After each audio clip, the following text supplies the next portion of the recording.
अस्सलाम वालेकुम, welcome back another part. इस पार्ट में हम समझने वाले हैं बेयरिश फ्लैग के बारे में, जो कि मार्केट को नीचे की तरफ कंटिन्यू रखता है। अगर मार्केट बेयरिश होती है, नीचे की तरफ जा रही है, तो ये पैटर्न और कंटिन्यू रखता है। जैसे हमने बुलिश फ्लैग के बारे में पढ़ा था, जो कि बुलिश ट्रेंड को कंटिन्यू रखता है, ये बेयरिश ट्रेंड को कंटिन्यू रखता है। और ये किस तरीके से काम करते हैं इसको हम यहाँ पे समझते हैं। जैसे हम यहाँ पे देखते हैं, मार्केट नीचे की तरफ जाता है और एक एरिया के अंदर मार्केट यहाँ से ऊपर की तरफ जाता है। मतलब वैसे तो अप ट्रेंड ही होता है, लेकिन थोड़ा सा साइडवेज में अप ट्रेंड चलता है। मार्केट ज़्यादा बुलिश अप ट्रेंड नहीं होता। और एक ट्रायंगल के अंदर जहाँ पे हमारी जो रेजिस्टेंस लाइन है और सपोर्ट रेजिस्टेंस लाइन और रेजिस्टेंस ट्रेंड लाइन, जो हमारी लाइन है, दोनों लाइंस होती हैं, जो कि हमारी ट्रेंड लाइन ही होती है। लेकिन ऊपर की तरफ जो हमारी लाइन है वो रेजिस्टेंस लाइन है, एंड नीचे की तरफ जो हमारी ट्रेंड लाइन है उसको हम कहते हैं सपोर्ट ट्रेंड लाइन। और ये दोनों ऊपर की तरफ जाना स्टार्ट कर लेती हैं।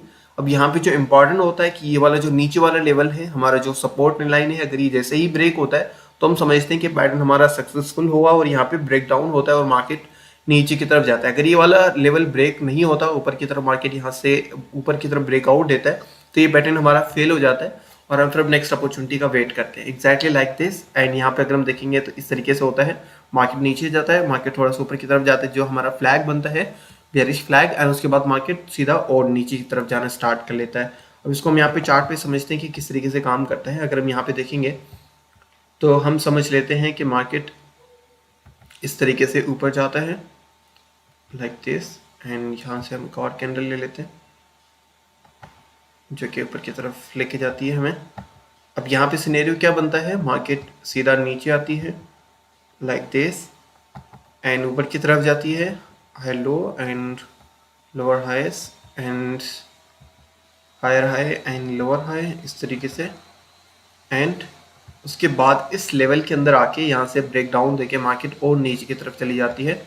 मतलब मार्केट यहाँ से ऊपर नहीं जाती। वैसे अगर हम देखेंगे तो नॉर्मल लोग होंगे वो यही समझ रहे होंगे कि मार्केट यहाँ से ऊपर की तरफ जाएगी, लेकिन अगर हम इस पैटर्न के अकॉर्डिंग देखेंगे, अगर आपने ये चीज़ देख ली तो अभी नेक्स्ट टाइम जब भी आपको ये चीज़ देखने को मिले, अगर मार्केट थोड़ा सा ऊपर जा रहा है साइडवेज में, सिंपली दोनों तरफ यहाँ पे ट्रेंड लाइन ड्रॉ कर ले। अगर ये फ्लैग बनता है तो आप समझ लें मार्केट यहाँ से और ज़्यादा नीचे जाएगा और यहाँ पे हमारी शॉर्ट की पोजीशन ओपन होगी, या आपको ये एक श्योरिटी हो जाएगी कि मार्केट नीचे की तरफ जाएगा। हम यहाँ पे देखेंगे एक पैटर्न बना हुआ है जिसको हम समझते हैं कि मार्केट यहाँ से एग्जैक्टली नीचे आया है इस लेवल से, एंड यहाँ पे इसी ही एरिया के अंदर मार्केट यहाँ पे ऊपर की तरफ जाना स्टार्ट कर रहे हैं, एंड यहाँ पे इस लेवल को ब्रेक करने के बाद रिट्रेसमेंट के बाद मार्केट सीधा नीचे आया है। अब इसको हम यहाँ पे समझते हैं कि कैसे काम करता है।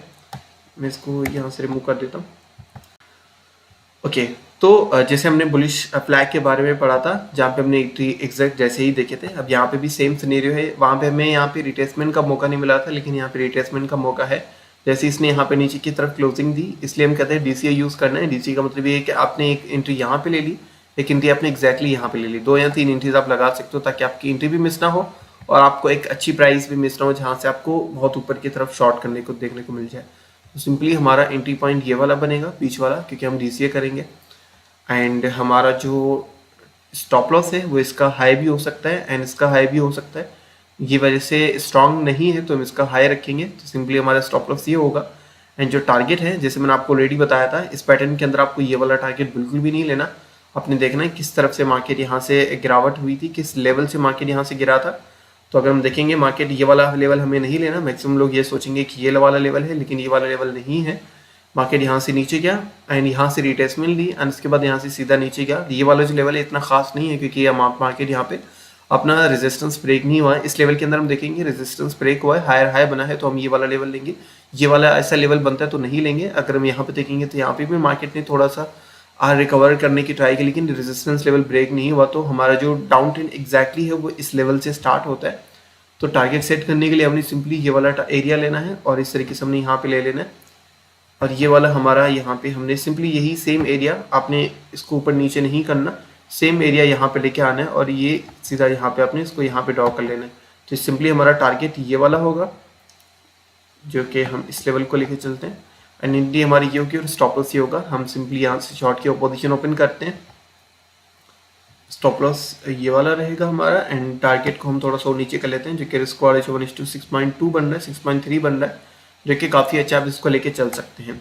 अब जो पैटर्न आपने इससे पहले पढ़ा था बुलिश फ्लैग के बारे में, वो एंड ये पैटर्न दोनों एक साथ देख लें, 3-4 बार इन दोनों वीडियोस को देख लें एंड उसके बाद मार्केट में जाके प्रैक्टिस करें। ये वाला सेम पैटर्न आपको यहाँ पे मिल जाएगा थर्सडे है 1 जून 2023 वाले चार्ट में आपको ये 1 आवर के टाइम फ्रेम में डॉट कॉइन है, डॉट यूएसडीटी है, बाइनेंस का चार्ट है, इसमें आप जाके इसको थोड़ा सा चेक करके आप कर सकते हैं। इसके अलावा ये पैटर्न बहुत ज़्यादा देखने को मिलता है चार्ट में एंड आपको ये आराम से मिल जाएगा। तो इसको 3-4 बार आप प्रैक्टिस करेंगे फेक डॉलर्स के साथ एंड इसके बाद रियल मनी के साथ आप ट्रेड करेंगे तो आपको क्लियर हो जाएगा कि किस तरीके से काम करता है।